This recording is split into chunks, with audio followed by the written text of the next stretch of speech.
Bonsoir, dans cette vidéo j'ai choisi une petite récurrence assez simple, c'est pour un petit peu démarrer sur la divisibilité et les récurrences. Donc on va montrer que pour tout entier n, donc entier naturel, eh bien 4 puissance n plus 2 est divisible par 3. Alors première étape, on va un petit peu regarder quand même si c'est vrai tout ça pour les premiers termes. Donc la suite c'est un égale 4 puissance n plus 2. Et donc pour u0 ça nous fait 4 puissance 0 plus 2. Donc 1 plus 2, la puissance 0, j'appelle 4 puissance 0, ça fait 1. Donc ça marche, ça fait bien 3, c'est divisible par 3. U1, 4 puissance 1 plus 2, ça nous fait donc 6, ça marche. U2, 16 et 2, donc 18, ça marche et ça marche pour tout.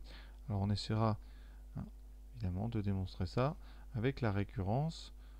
Alors première étape, une récurrence, eh bien, donc comme la propriété est écrite, on ne va pas la réécrire, donc on va montrer ceci, et on va, eh bien, 3 étapes. Une première, vous avez bien compris, initialisation. On va vérifier qu'on peut amorcer le raisonnement, c'est-à-dire que U0 est divisible par 3. Donc ici, on écrit pour n égale 0, U0 égale 3, et 3 divise bien U0, donc vrai. La propriété vraie pour n égale 0. Voilà, alors l'hérédité. Qu'est-ce que c'est l'hérédité? L'hérédité, c'est la capacité qu'on a de pouvoir passer de la propriété au rang n à la propriété au rang n plus 1. Ça veut dire que la connaissance de la propriété au rang n va nous permettre d'avoir la connaissance de la propriété au rang suivant. Donc, comme d'habitude, eh bien, on suppose que pour un certain p appartenant à n, eh bien, la propriété est vraie. Donc on suppose, pour un certain p appartenant à n, on suppose que 4 puissance p plus 2 est divisible par 3, donc 3 divise 4 puissance p plus 2. Et on va regarder, est-ce que cette propriété se transmet au rang suivant? Donc la question c'est, est-ce que dans ce cas-là, 3 divise 4p plus 1 plus 2? Alors on va regarder un petit peu. Là, ça c'est pas facile pour les élèves. Voilà, qu'est-ce qu'on peut faire? Bon, on va regarder un petit peu ici ce qu'on peut bien traficoter pour faire apparaître évidemment notre supposition ici. Donc on a supposé ça, on va essayer de le faire apparaître. Alors 4 puissance p plus 1 plus 2, c'est 4 fois 4 puissance p plus 2. Ça c'est un réflexe qu'il faut avoir. C'est essayer de séparer les sommes ici quand on peut. Ça va faire apparaître 4 puissance p, et ça peut être utile parce que ça va peut-être nous permettre de faire apparaître notre récurrence au rang d'avant. Alors, qu'est-ce qu'on peut faire?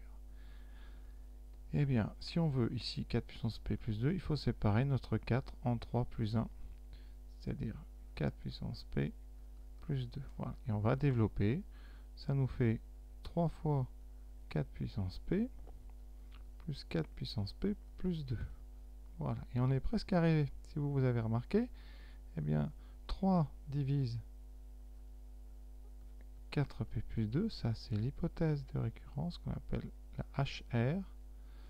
Et ensuite, ici, eh bien, 3 divise 3 fois 4p par écriture, puisque 4 puissance p est un entier, 3 divise 3 fois 4 puissance p. Et donc, vous avez 3 qui divise les deux termes d'une somme, donc 3 va diviser la somme, c'est la technique de combinaison.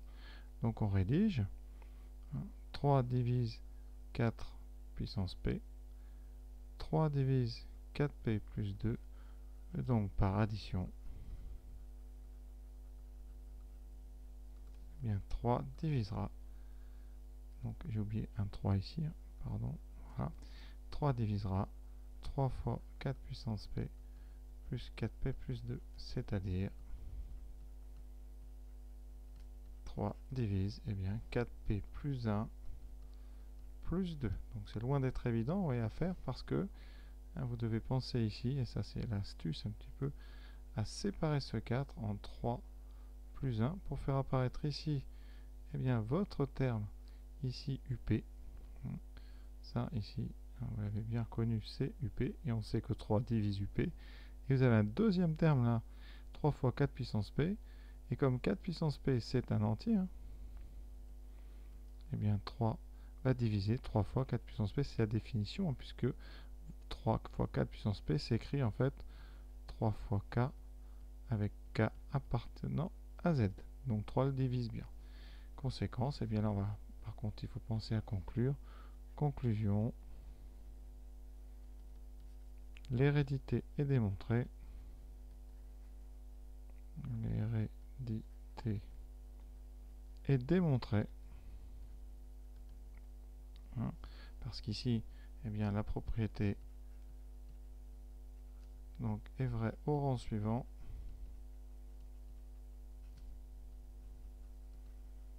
D'accord, évidemment ça c'est avec notre supposition qu'elle était vraie à P, elle est vraie au rang P plus 1. Et vous avez donc initialisation, vous avez l'hérédité, et donc vous pouvez avoir la propriété. Par conséquence, on vient de démontrer par récurrence. Alors en général, si on n'est pas feignant, on dit on a donc démontré